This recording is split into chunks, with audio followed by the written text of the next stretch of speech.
Jeûne du Ramadan, temps de pénitence et de partage, la COP Kavika fait don de vivre et non-vivre à la communauté musulmane de la ville de Bouaké. Les acteurs du secteur du tourisme de San Pedro sensibilisés sur la maladie à coronavirus avant la réouverture de leurs activités.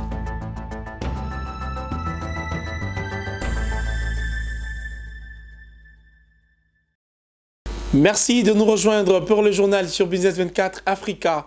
Démarrons cette édition en nous rendant à l'intérieur du pays, plus précisément à Bouaké, au centre de la Côte d'Ivoire, où la coopérative avec conseil d'administration du vivrier et du cajou, la COP Kavika, a offert à son siège des vivres et non-vivres d'une valeur de 15 millions de francs CFA à des familles démunies dans le courant du mois de jeûne du Ramadan.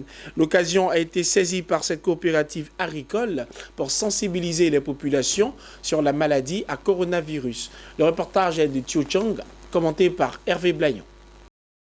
Devant son siège à Bouaké et dans le strict respect des mesures barrières, la COP Kavika, coopérative avec conseil d'administration du vivrier du cajou, a fait un don en vivres d'une valeur de 15 millions de francs CFA, don composé de 1300 sacs de riz de 50 kg, 5 tonnes de sucre et de produits d'hygiène pour tenir régulièrement les mains propres. Le conseil d'administration a souhaité venir en aide à la population de Bouaké et dans les familles démunies.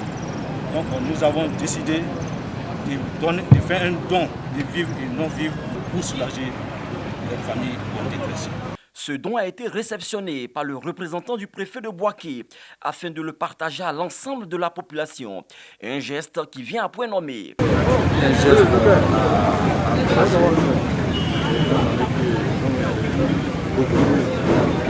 Le premier responsable de cette coopérative a remis symboliquement au représentant du préfet de Bouaké un kit à la direction de la pouponnière qui a salué la générosité du donateur. Très heureux et devant la pouponnière de Bouaké avec à sa tête la directrice, je remercie la coopérative.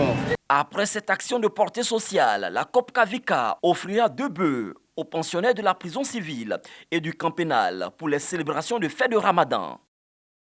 Après Bouaké, direction San Pedro, où les autorités de la ville continuent de sensibiliser les populations sur la maladie à coronavirus. Récemment, la direction régionale du tourisme et des loisirs a rencontré les acteurs du secteur touristique, tels que les promoteurs d'hôtels, de restaurants, de maquis, de bars et de boîtes de nuit. Une sensibilisation qui s'inscrit dans un contexte de réouverture des activités. Le reportage d'Abel Kwao, commenté par Pierre Tebeu. Les nouvelles mesures barrières pour l'intérieur du pays face à la pandémie de la Covid-19, voici ce qui réunit à San Pedro autorités de tutelle du secteur du tourisme et des loisirs et les promoteurs. La directrice régionale du tourisme Ngorandri, Suzanne, s'est voulue claire. Les mesures barrières doivent être absolument respectées, même si l'État de Côte d'Ivoire a autorisé pour l'intérieur du pays l'ouverture des restaurants, maquis, bars, boîtes de nuit, cafés, salons de thé et assimilés. Alors nous leur avons demandé de respecter la mesure de distanciation de 1 mètre au niveau de leurs établissements, en ce qui concernait leurs clients, d'imposer le lavage des mains systématique à tous les clients avant de rentrer dans leurs établissements, d'afficher les mesures barrières devant chacun de leurs établissements et de faire en sorte que tout ce qui est outils qu'on pouvait utiliser dans les restaurants ou dans les maquis en ce qui concerne les boîtes d'assaisonnement de poivre et autres, ne passe pas d'une table à une autre, sur le fait qu'il faille que leurs employés mettent leur cache-nez dans l'exercice de leurs différentes fonctions.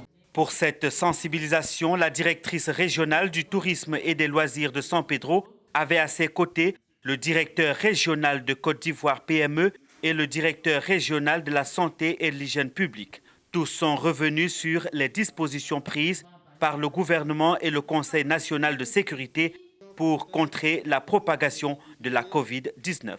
C'est le 8 mai dernier que le chef de l'État a mis fin au couvre-feu à l'intérieur du pays, autorisant par la même occasion l'ouverture des restaurants, maquis, bars, boîtes de nuit, cafés, salons de thé et assimilés.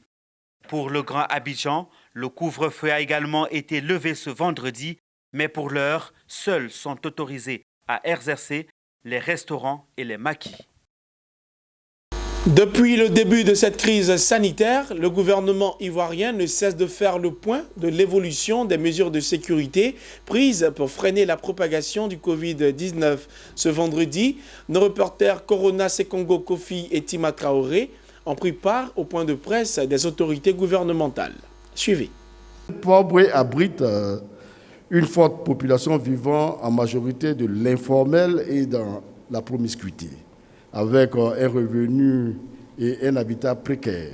Par ailleurs, la culture faite de préjugés et le taux d'alphabétisation faible rendent les populations peu perméables à la sensibilisation. Ensuite, des difficultés liées aux infrastructures. Le problème d'accès à l'eau potable est majeur dans les quartiers et villages. Et en ces temps de fréquent lavage des mains recommandé aux populations, des secteurs entiers de notre cité sont privés des services de la SODECI. Du point de vue économique et financier, le ralentissement des activités économiques impacte fortement le recouvrement des taxes et crée, pour ainsi dire, une baisse de nos recettes. Par ailleurs, le caractère imprévisible de la crise crée des dépenses non prévues au budget. Nous faisons face aussi à des difficultés d'ordre matériel. À ce niveau, il faut noter que les besoins en matériel d'hygiène sont largement supérieurs à ceux dont nous disposons. En outre, les coûts élevés des produits d'hygiène les rendent inaccessibles aux populations. Par ailleurs, le nombre réduit de moyens de locomotion rend difficile la visite régulière à certaines de nos populations.